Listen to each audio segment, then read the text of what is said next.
Hi there, Team We Run. Coach Alexia here, coach of Reading, South Oxfordshire and online.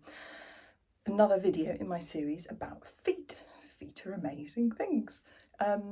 Last video was about blisters, probably top of the list in terms of running related complaints, foot related complaints, and potentially a close second, particularly for those who are running longer distances, toenail related things. Yeah, maybe your toenails going black, falling off, toenail pain, all sorts of bits and pieces. Now, one of the primary causes of toenails falling off towards the end of long runs is effectively that the toenail is hitting the end of the shoe somehow. So either right at the end of the shoe, or if your shoe's kind of too tapered and your toes are a bit more splayed, it might be the edge of the shoe or the top of the shoe if the fit isn't right, or you've got extra insoles in and it's not left enough height. So many variables, but effectively that the majority of the different causes have got some sort of root cause for toenail loss in terms of those nails hitting the end of the shoe.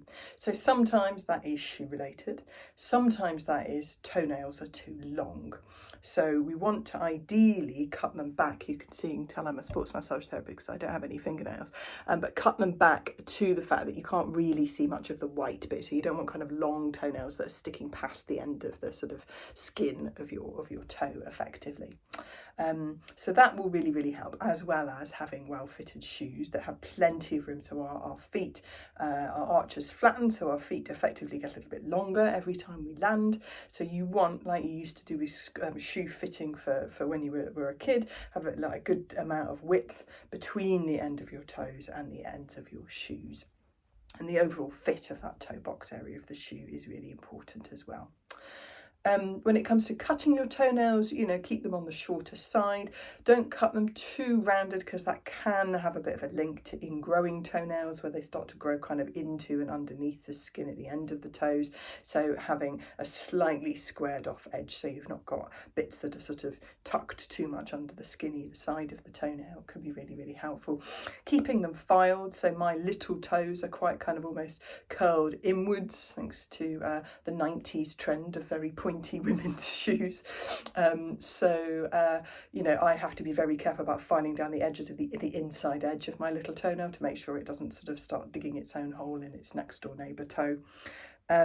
And because, everyone's feet are different, but for me personally, because of that 90s shoe trend, my toes, instead of kind of going outwards slightly from the ball of my foot, actually kind of crumple a little bit inwards.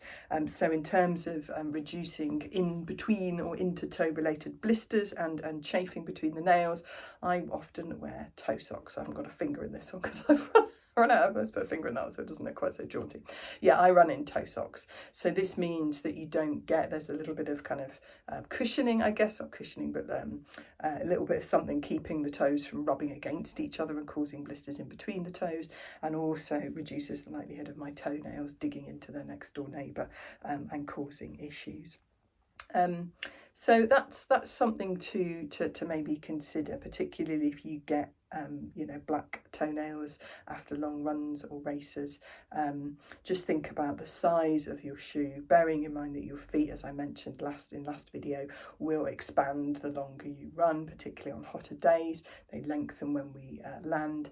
So just allowing plenty of room for the toes to be spread out, so they're not scrunched in by your shoe. And if your toes are naturally slightly scrunched inwards, so your toes are kind of narrower than the width of the ball of your foot, they should be slightly wider, but most of us in Western society who've grown up with shoes on, that's not the case.